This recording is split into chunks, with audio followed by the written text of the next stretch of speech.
Hello, everybody, and welcome to second edition of Talking Craps. Tonight, it's all about Vegas. The Craps Nation went to Vegas last week and represented us very well, and we've got a couple of members here with us tonight to tell their stories. So it's going to be all about them.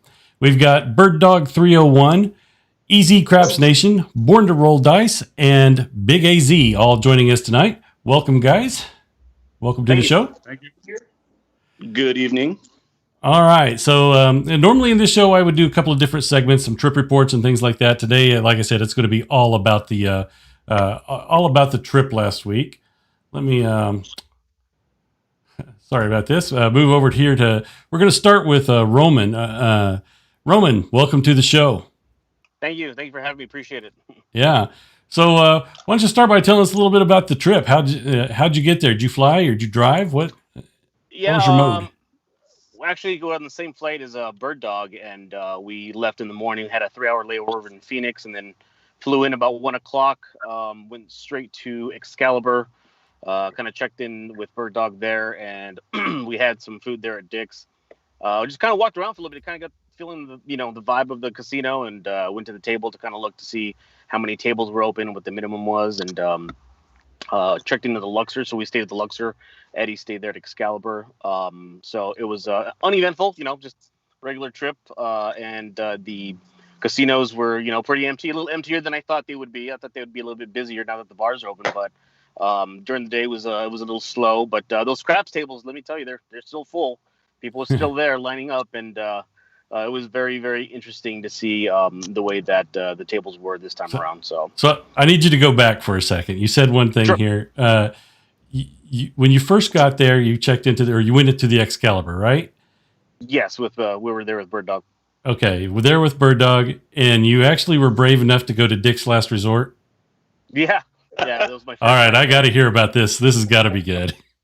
Yeah, I mean, that was my first time, and they give you a dunce hat. They write some really not nice things on the hat for you to wear, and everybody's pretty rude there. Yeah, that is what they are known for. That's for sure. Yeah. All right, so let's run over to. So Eddie, I think you said you were on the same flight. Didn't you guys have a little bit of technical difficulties on the plane, and you're delayed? No, it was just the layover because we flew into Phoenix, and we had 3 hours before our next connecting flight to Las Vegas. So we kind of, those layovers they're just, you can't go anywhere. You're stuck at the airport. So, but I just, unfortunately with this COVID, that our flights changed 3 times. Originally, it was supposed to be, I think morning? it was a direct flight, was it not? It was a nonstop flight in the It was morning, a and nonstop flight straight to Vegas. But like I said, it changed 3 times, and it turned out to be a 3-hour wait to get our connecting flight, which was, when you're going to Vegas, you're antsy. You want to get out there as quickly as possible, and that 3-hour wait always seems to be 12. Yeah, 3-hour wait from Phoenix. You could have driven there faster, I believe. 2 more hours, and we probably would have been there, right? Yeah. So Big AZ, I think you came from Arizona. Did you fly through Phoenix also? Oh, I drive. I can't You wait. drive. Yeah. I drive can as imagine. soon as I'm ready. I'm out. Is that a long drive? Hey, how long of a drive is it actually from Phoenix? Well, I'm southeast of Phoenix about an hour, so it takes me about 5.5. Ooh, yeah, that's a pretty good drive. That's a good day. Yeah. All right, so I think Eric, you and Roman, you both stayed at Luxor.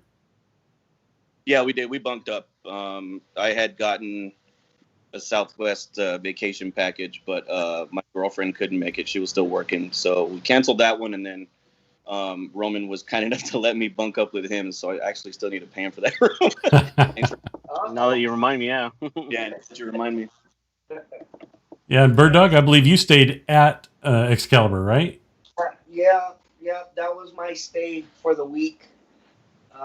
Didn't see much of the room all week, to be honest. Well, that's the way to do it, right? You're not really staying there, going to Vegas for the hotel. Yeah, basically it was kind of like being here at home. Just take a short nap, shower, and get back out there. So Big AZ, where did you end up staying? I'm at Harrods. I'm still at Harrods. Oh yeah, that's right. You're still there. And Oh yeah. yeah, we're gonna get to some of your adventures here in just a few minutes. I've been keeping up with some of your escapades at the plaza, at the golf course, and yeah, I can't wait to hear about those. Okay. All right, so so you guys were not the only ones that were there in Vegas last night or last week. We had Rob Barnes, East Coast Craps, Ting, his girlfriend Angel, Scott Buddha, Sam I Am, and we've actually got Sam I Am watching us live right now. So hey, welcome, Sam. Yeah. So let's talk about some of the meetups. You know, the whole idea for Craps Nation converging on Vegas was to get together and see how well we could do. Where was the first time you played with some of the other people? I believe the first time that we got together, when we got there, East Coast Craps and Scott Buddha met us at Excalibur. So actually, that was our first chance to get on the table as a group. That was Monday evening. And then Sam I Am joined us later. I believe his flight got in like at 7:30 that night. So that was our first experience playing at Excalibur. And seems like always, right off the bat, we're trying to dig ourselves out of a hole. But, Always. Yeah. But I really do like the way the tables handle, the way the bounce of the table at Excalibur. We did fairly well. And I seem to remember Excalibur had a kind of a firm table, wasn't it? Yeah, the tables are firm, but they are big. They're 14 footers. Yeah, are they 14 or are they actually 16 footers? Somebody at one time told me that they were a little bit bigger than a 14-foot table, and I wasn't sure about that. Yeah, they look like those. Yeah, they're definitely big tables for sure. So if you're at the end of the table, it's a long toss from one end to the other. That's for It's like a 3-pointer. Yeah. So you had. Did they have just a single table open, or did they have multiple tables going? They had one crapless table and one regular craps table. Yeah, and I did play on that crapless table for the first time. Yeah. It's just not the same. It's not the same. Well, I got to go over to Big AZ on that one. What do you think about those crapless tables? What do you think? I mean, it just, to me, it just tells you that obviously they don't want anyone playing the dark side, because there's got to be a small advantage to just random shooters if you're on the dark side, right? They make a table where you can't do it. Think about that for a second, right? Yeah. I don't play them, although I'm playing differently right now. We can talk about that later, but crapless tables, I'm not going to play it now. Well, they have that crapless table there at Harris. You just walk down there. They do.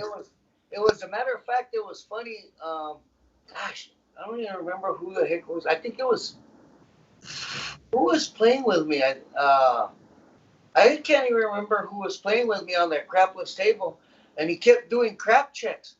And the dealer finally tells him after about 3 losses on that, he's like, "You really don't need to be playing crapless crap checks, because it's not a good bet on this table." I had a chance to play at the one at the Luxor. Did you really? I didn't know Luxor had a crapless. Yeah, they had 2 tables. One was a regular, and then they have a crapless. And it's funny because I was playing on it, and when Eric walked up, he wanted to play also, and he didn't realize that it was a crapless craps table until I threw a 2-1-3 for a point, and he's like, "Oh, well, we didn't lose." I'm like, "Well, no, it's a crapless craps table." I eventually, I actually made that point, and I put my odds back there, and after that, I was like, "Yeah, I'm done." I just wanted to try it out to see how it was. So you were brave enough to play odds on a crapless table when the point was a 3. Yeah. You're a brave man. With my throw, normally I do hit those 12s and those ace deuces, and I was confident that I was going to be able to hit it. Yeah. How about you, Eric? Did you play any of the crapless tables? Yeah, we did. Initially, like you said, we were just really, ready to get on the tables as soon as we I got there like about an hour and a half to 2 hours after them. So right when I got there, we went down to the floor and threw money on the table because we were just like, yeah, man, there it is. Let's get on it. And I didn't realize the 2 and 3 and the 11 and 12 were on the place bets. And I was just like, all right, let's get it going. And it wasn't like 4 rolls in. Roman told me, it was like, hey, this is a crapless table. It was cheaper too. It was a $10 min, and on the other regular side, it was a $15 min. So I just saw that $10 min, and I was like, let's get it. And it didn't last very long, but yeah, the second time around we went. The last day we were there, Roman threw a 3, and he thought he crapped out because that was his come out roll. He thought he crapped out, and I was like, "Hey, it's a 3. Don't worry about it." And he's like, "Oh yeah, we're playing the Crash Lips Crap." It was weird. It was a little off. You got to get used to it. But I'm with Big AZ on this one. I wouldn't put my big money on that one. Yeah, and you said it was actually a $10 table. Yeah, for the crapless. For the crapless one, and then it was a $15 min for the regular. Well, that's not too bad. Because I kept hearing reports. I think even Big AZ. I think you said there was one that's $25. Even on a Monday morning, it's $25. This morning at yeah, I was terrible. But I ended up driving over to Green Valley Ranch to cash a sports ticket, and they had a $10 table at Green Valley Ranch this morning. I couldn't believe it, so I just jumped right on. And then I left, and I regretted it because then I went to Excalibur and Luxor, one table all full. Each one had one table all full, and Yeah, those $10 tables were hard to come by. For the most part, everything out there was $15. Well, Binions is still $5. They had a $5 table of Binions. Really? Yep, they still have that table there. I don't know. Was it crowded? It goes up. Yeah, well, it was. Yeah. I mean, I couldn't get on, so that just goes to show you that you got to get there as soon as those tables open. And you'll be waiting for a while if you want a specific spot. So that's why I didn't get to play a lot as much as I wanted to, but I had rather just wait for that spot that I know that I was going to get at, because those tables, Binions table is actually really good. It's kind of like the Excalibur table. It's not too bouncy at all. It's like almost the same thing as Excalibur, but everywhere else it was just so bouncy. You throw those dice, and I don't know how many times Scott Buddha was throwing those dice off the table, like 3-4 times in a row. Too tall to call. Yeah. All right, hold that thought for just a minute. I'm going to show a quick little video of the kind of the week in activity of some of the Craps Nation people. Hang on tight, and I'll be right back.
Yep, Eddie said it there at the end. Hit all the casinos, make some money. That's the way to do it. All right, guys, out there in studio audience, I'm going to be taking some questions here in just a few minutes, but I've got a couple more questions for the guys before we move on to that. Let's talk a little bit about heat. I've seen a couple of you guys posting some comments about some of the craps dealers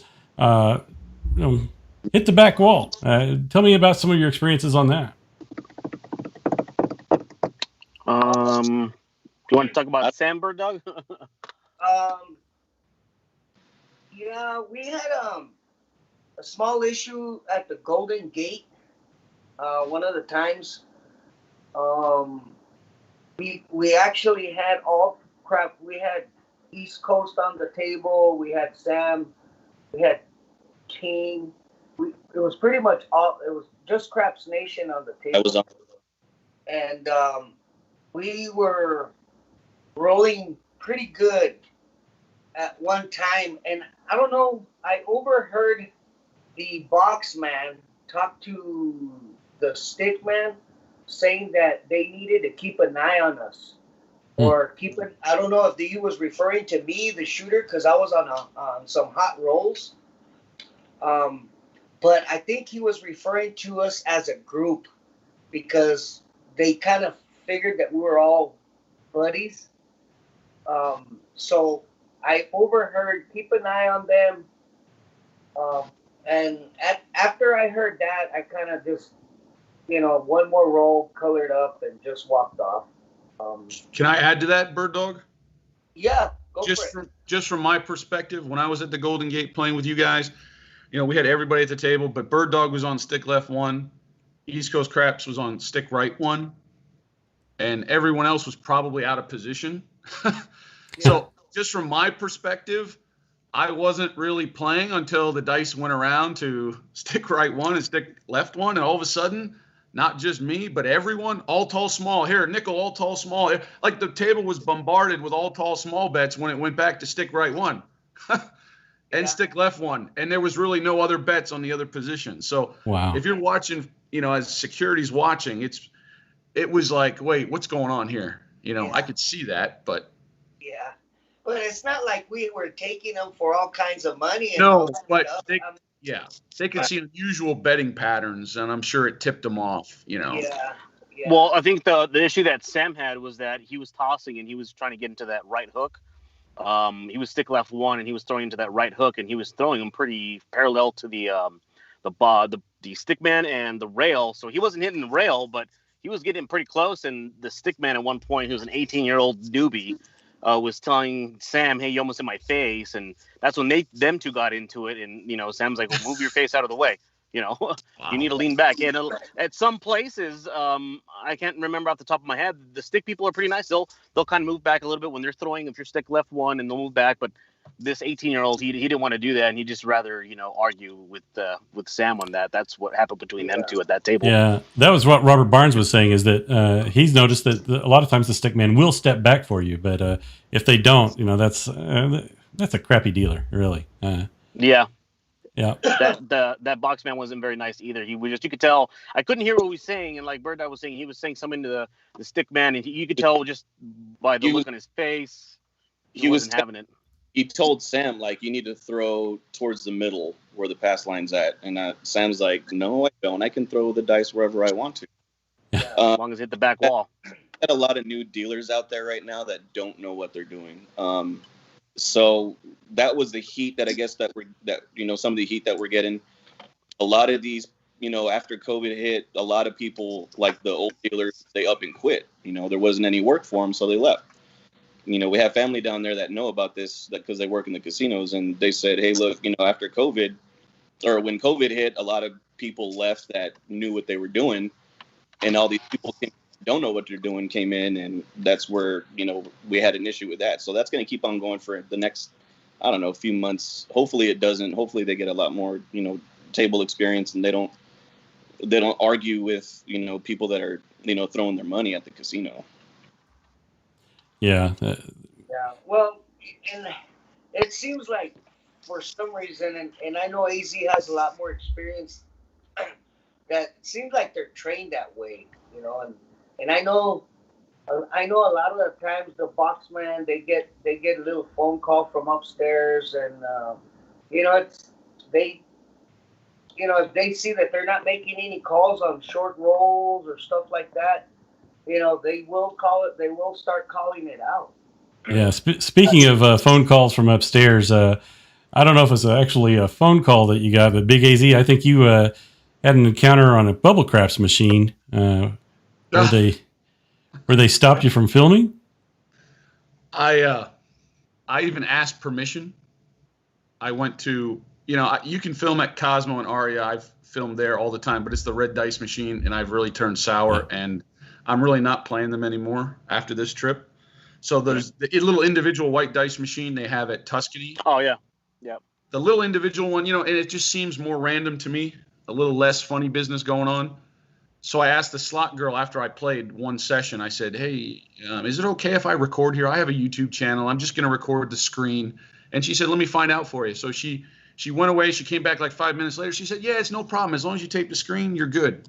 I said, oh, thank you so much. So I got out my little tripod, set it up, recorded like 2 or 3 sessions. And then I was with Vinny from Youngstown, one of my followers. And I said, I'm going to go live now. Let's go live. So I went live, and 20 minutes into the live, here comes this other lady. What are you doing, sir? You can't do that. I said, well, I got permission. I wanted to make sure I did everything the right way. And she said, well, who did you talk to? I said, the slot girl. And then she goes, well, let me find out. So then she came back 5 minutes later and said, absolutely not. You cannot record here. And I caught all this live on my video. And she said, well, the slot girl asked a mechanic of one of the machines. He has no authority, And then after the lady shut it down, the slot girl came back like 10 minutes later, like, hey, how'd it go? Everything went all right? And I said, no, that lady shut me down. And she goes, she's new. She's just a stickler for the rules. I asked somebody that worked here 18 years, and he said it was fine. And I said, I can't now. She shut me down. So yeah, it was all caught live on a video. Oh, wow. All right. We do have a question out there in the chat. I'm going to go ahead and bring this up. James Lesko's asking, what are your favorite casinos in Las Vegas? And Big AZ, why don't we go ahead and start with you? Well, Paris for me, for sure. That's where I had a great roll last night. I do enjoy the sports at the Westgate. It just depends what I'm trying to do. If it's craps, I really like the Paris. And I like the Palazzo of Venetian. Those are the 2 places. Yeah, I think the Palazzo and the Venetian normally are not quite as crowded, but they have nice tables, maybe a little higher than minimums.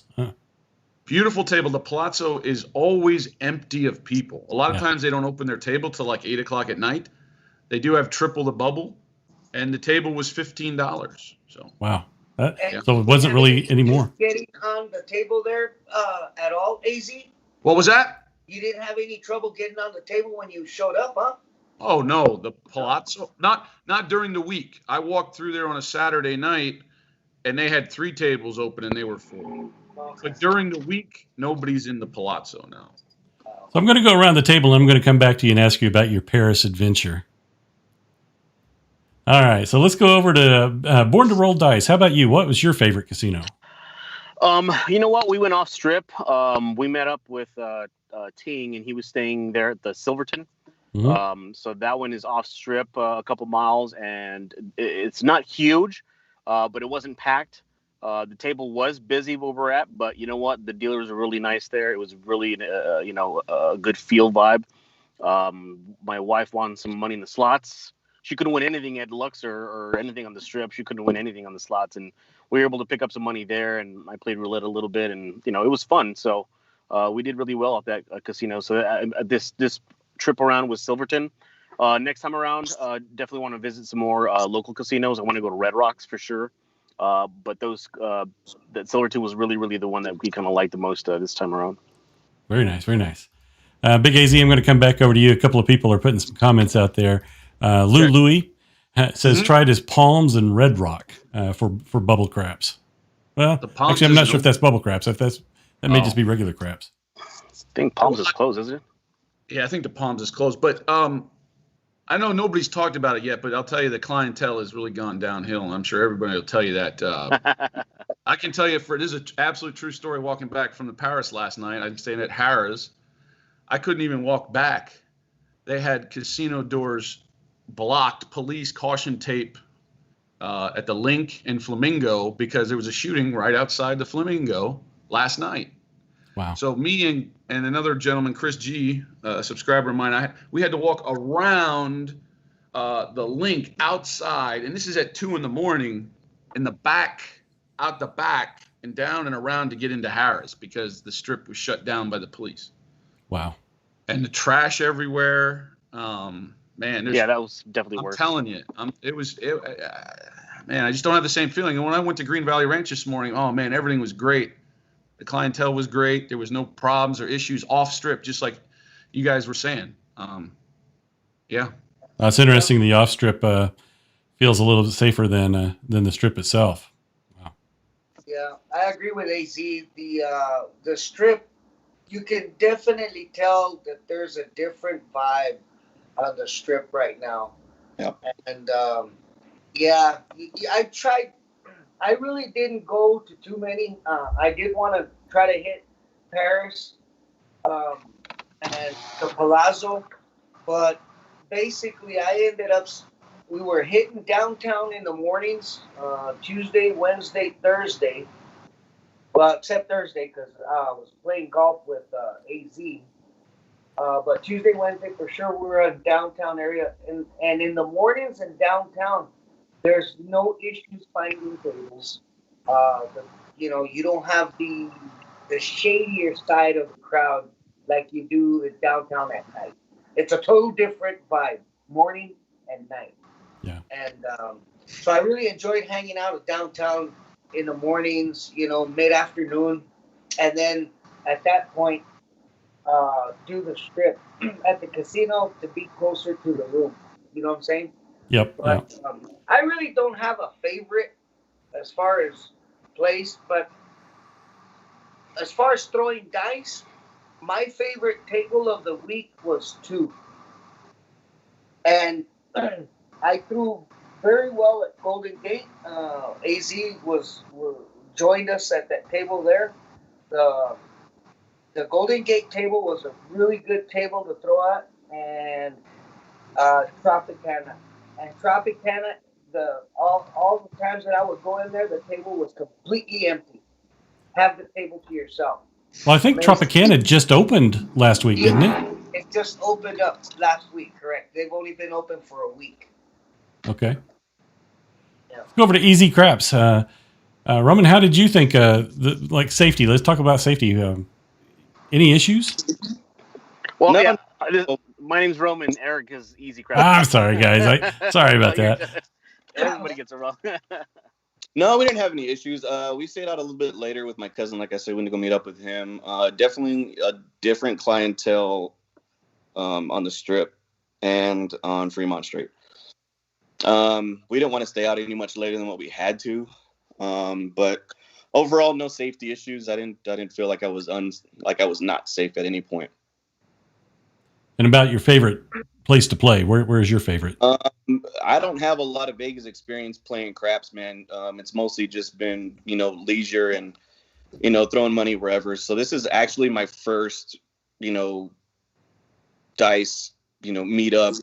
That's what I'm going to go do. So with my limited experience, Golden Gate, Sam I Am kind of just hit the nail on the head when he said it. The tables are good there, bro. We had all of us around the table. We all walked away with, with money. Hardly, besides that one incident before we got there, I mean, it wasn't too bad. So the table was good there. I liked it. I shot, fairly well from all the way at the back end, which is obviously not where I'm used to shooting the dice from. But I liked it there. That was a pretty good one. Awesome. All right, Big AZ, let's come back over to you.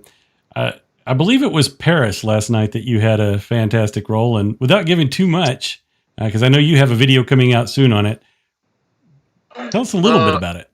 No, I don't have a video on the Paris. No, I have. Oh. I have a video coming out from the Plaza. Plaza, okay. I got permission through the casino, months ago to get permission to record there on a live, not live, but on a real craps table. So Bird Dog 301 joined me one night for one session downtown at the Plaza. That video is coming out Sunday night. And then Thursday night, I recorded one more session, just myself at the table. So that'll be interesting. So last night, though, was the Paris. So there's no footage of that. but I was with a couple of people from my channel, and we met up, and we met at Harrah's about 9 p.m. We played there like an hour and a half. I lost a couple hundred. And then we went looking for, that was a $25 table. It was all 25s, even on a Sunday night. Wow. It was frustrating. It's that part of the strip. So we headed up to, we checked Tropicana. I'm sorry. We checked Flamingo, The Link,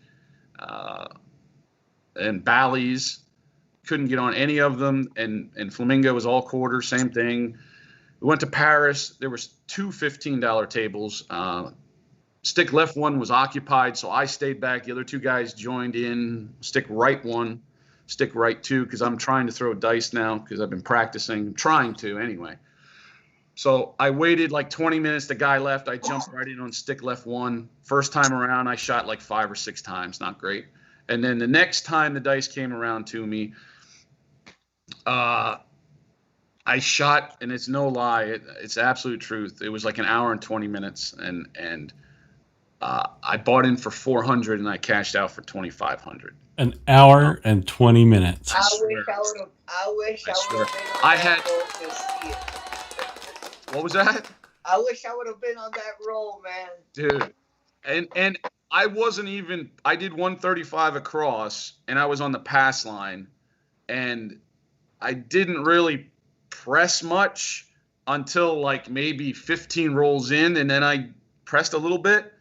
I ended up having like 100 on everything and 210 on the 6/8 when it was all done. But the hard ways, I kept hitting the hard ways. I kept the dealers in the whole time. Dealers never gave me a problem. The pit boss, they switched out a pit boss like 3 times coming over here, coming over watching. But the dealers never gave me a problem. They were into it because I had them in the action every roll, hard ways and on the pass line. I was on the pass line.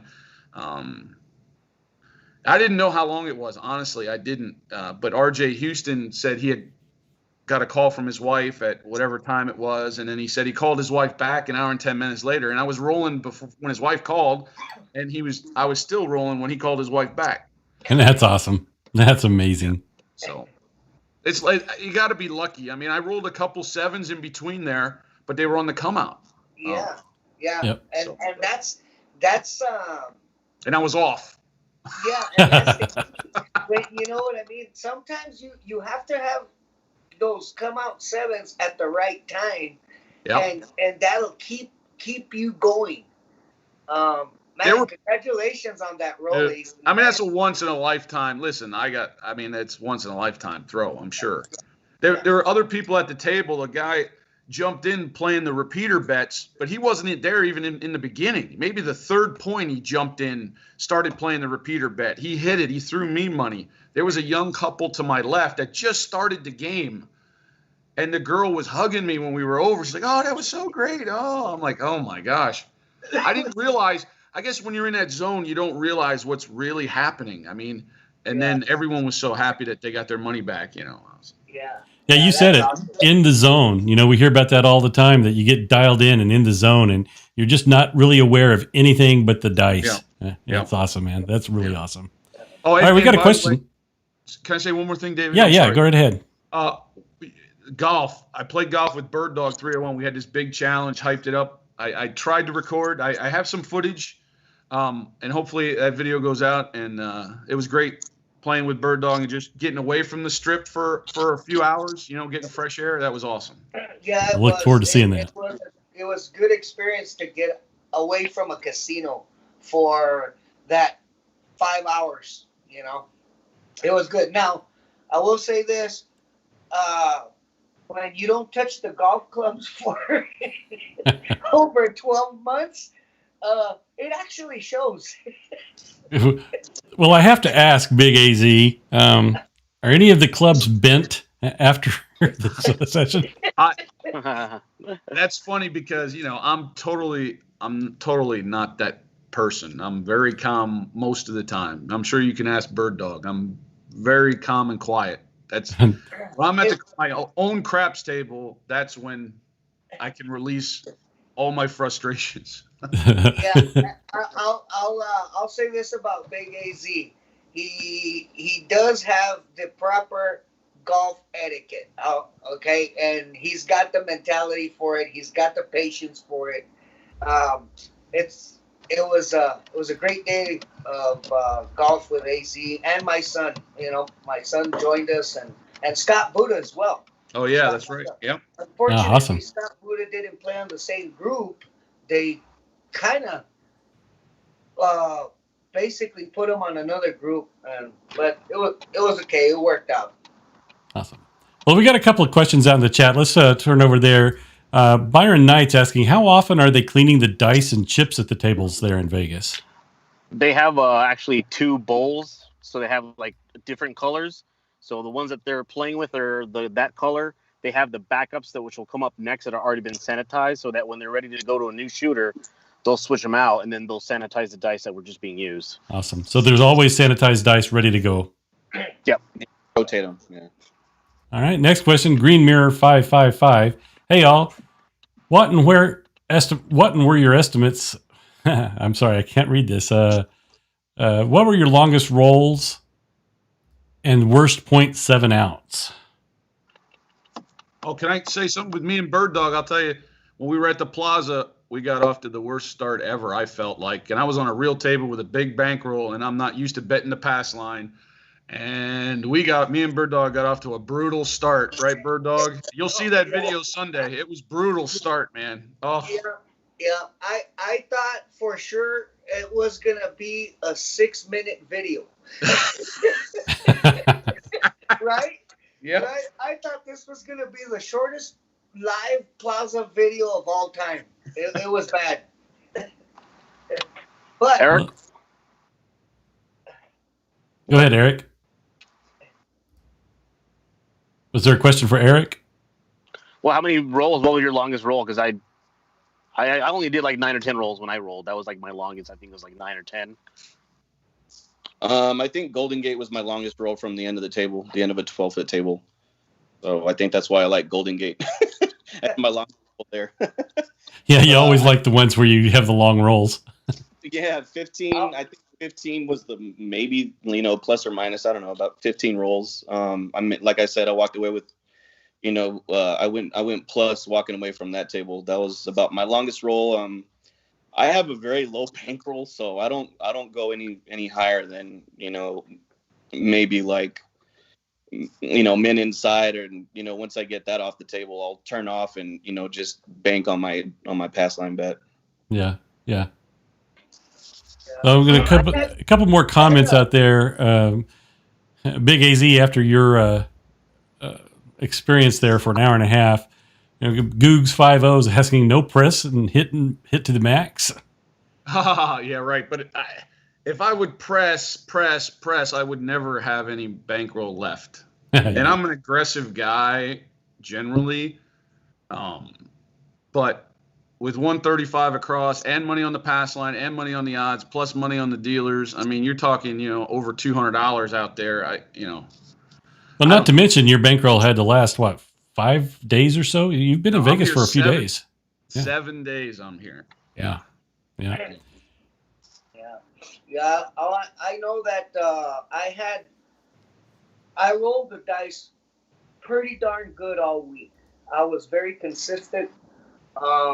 I think all week, in all honesty, I think I only had maybe 2 or 3.7 outs all week. And I did touch the dice quite often. I had the Golden Gate, I had a few rolls over 20. I think AZ was on one of them one time. And yeah, Golden Gate, yeah.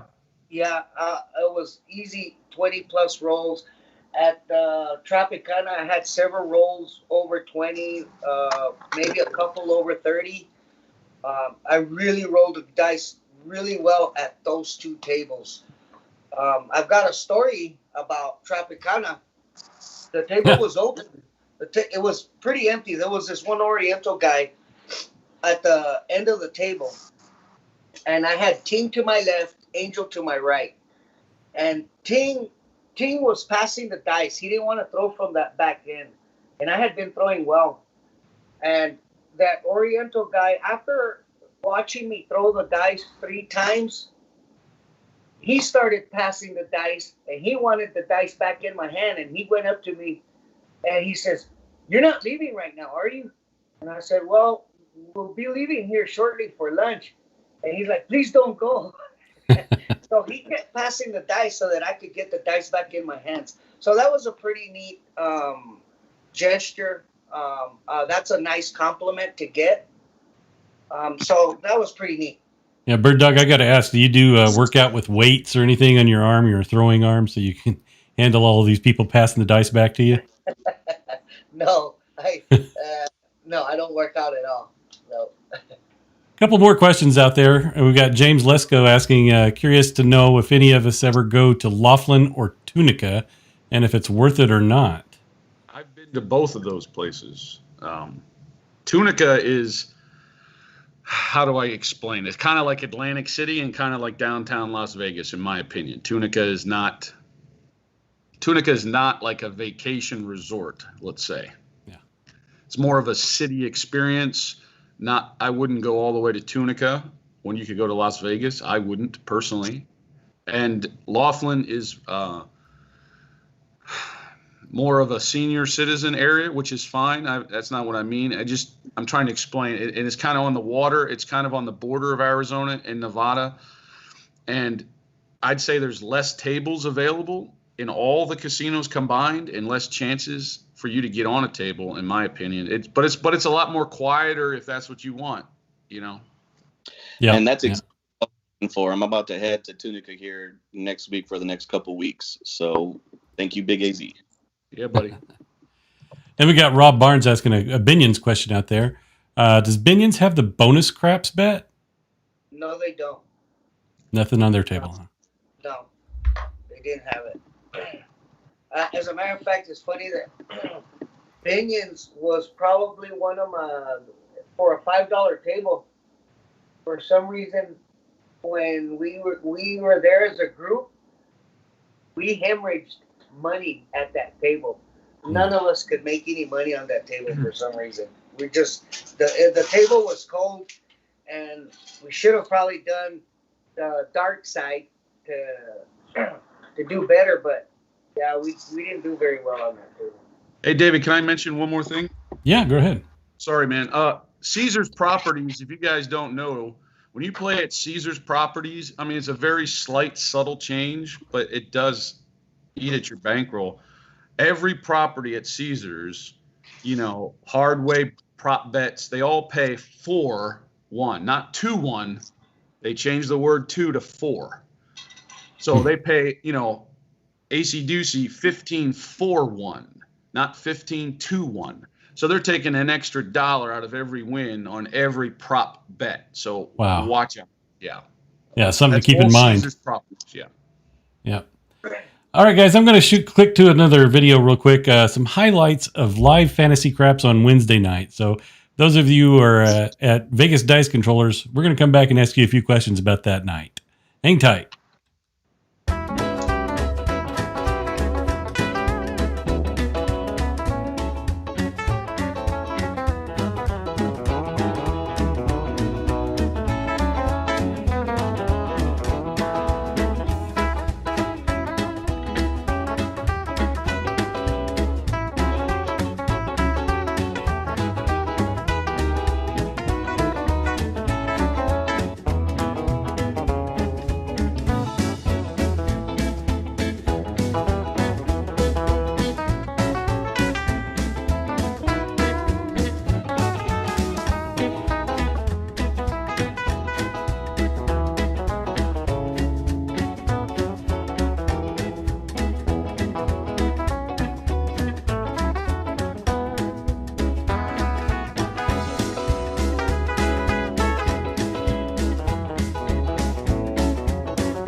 All right, so that was live fantasy craps that we recorded on Wednesday night.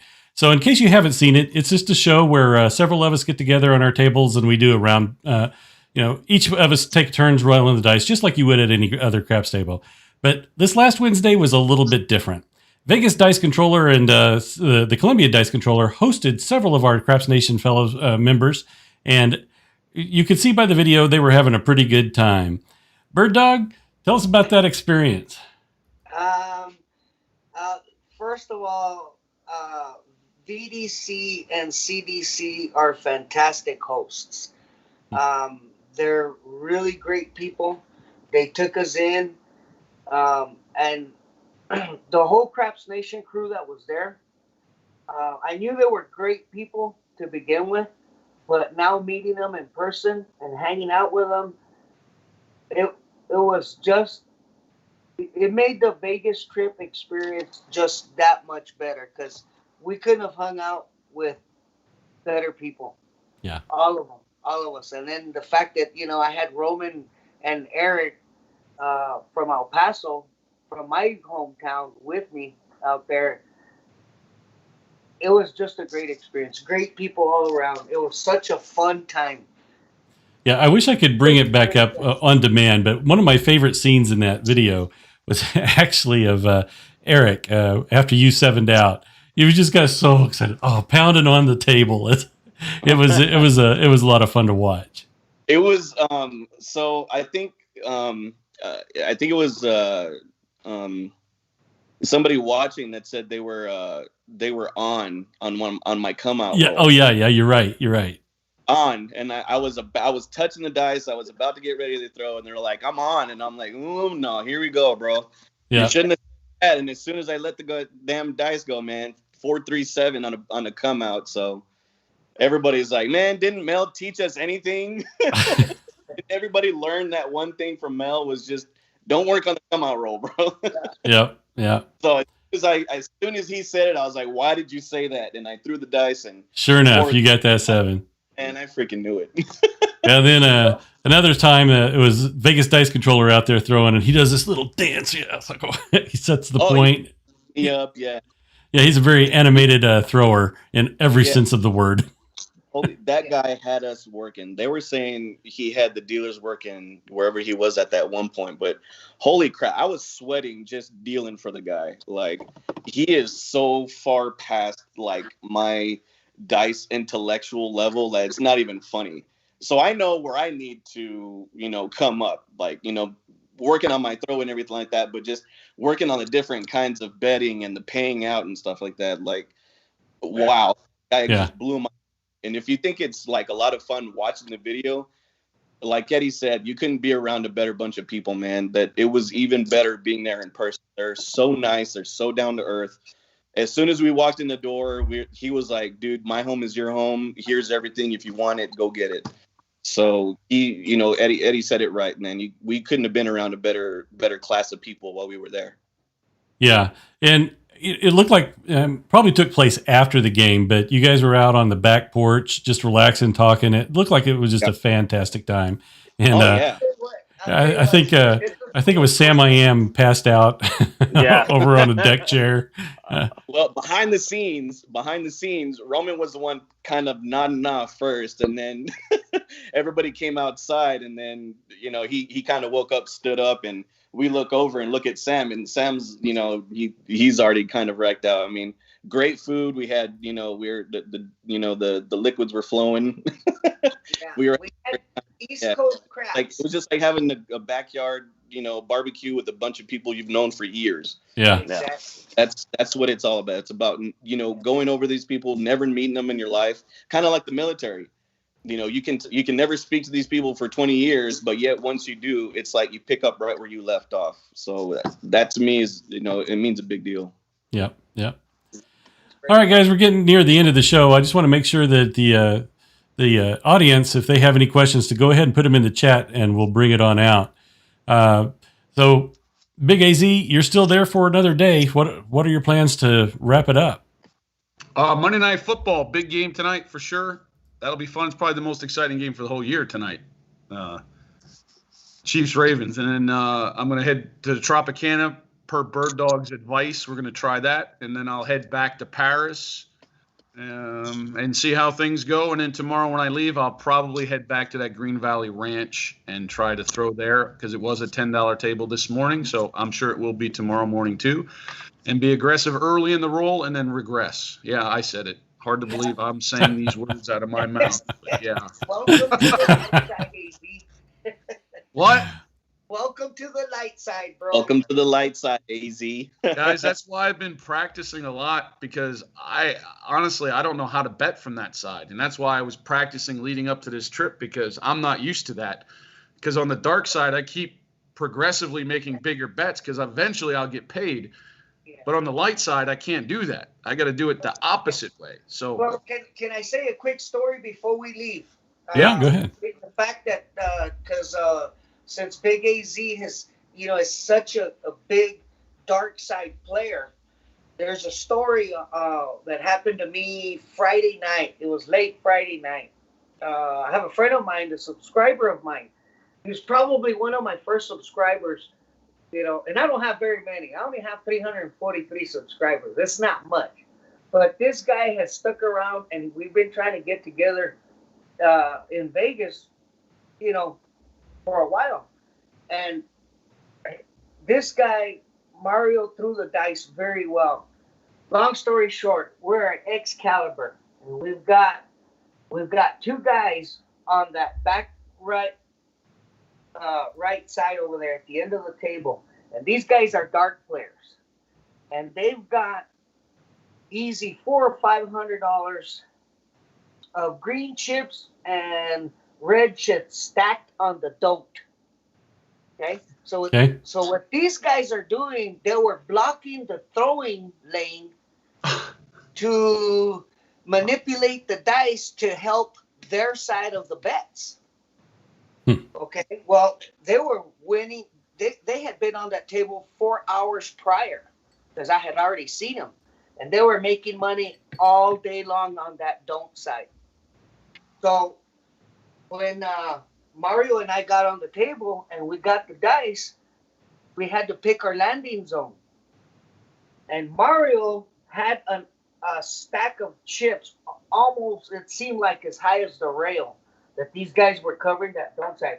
And Mario keeps throwing those dice right over the top, in between that pass line and that wall, crack. And we picked them off for 3 hours. Oh, man. So those guys at the end of I'll tell you, every time we got the dice, they would put their don't pass bets, and they kept getting smaller and smaller and smaller. So at the end of the night, they would not even look at us throw anymore. They would put their heads down and they would pray. But Man, they just didn't know when to leave. Yeah.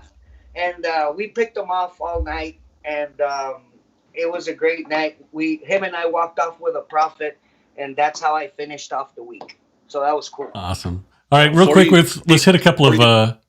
Before you end it, same bet, I want to tell all these 31 people that are watching right now, there's only two. You guys need to go pound that like button. You guys want to pound the don'ts? How about you pound that like button for David, man? He's doing a great job with these videos. All you guys are watching and commenting, just hit that like button for David, bro. Well, thanks, man. I really appreciate that. All right, let's. We had a latecomer. We had Slam Bright came in. Real quick, can you recap how the bubble craps are, Big AZ? I might be totally done with bubble craps, to be honest with you. I went up $100 before I left. Just throwing that in there. All right. Oh, I can tell you. Just saying, the night before and the morning that I left, I went up $100 on the damn bubble craps machine. Good for you. I can just tell you, I've played bubble craps maybe 15 sessions, and I'm way down. I've played on a real table like 6 times, and I'm way up. But enough said, right? But, I like to make videos for my channel, and I can record at that bubble craps, but I can't make any money overall. That's just my feeling right now. Yep. Next question we've got from DJB Thunder. Wanting to know when the next meetup in Vegas is. And as far as I know, we don't have anything planned. We'll see. We'll see. But Thunder, you're in the craps chat. That's where it'll be posted. Next time we're ready, it'll definitely be posted out there. I would say there's always somebody going every month that's connected with someone in these groups. So all you have to do is ask, and I'm sure people are willing to meet up. Yeah. Another big one in from what I heard. So we got James Lesko's out in Austin, Texas. If he's if any of you Texas boys are in the actually, I'm not sure. Austin, there's nothing close to Austin to play craps, is there? You got to go all the way over to Shreveport. No. Louisiana or up north in Oklahoma, WinStar. Yeah. And then my buddy Lynn Berg, he was at Tonkawa Saturday night for 3 hours.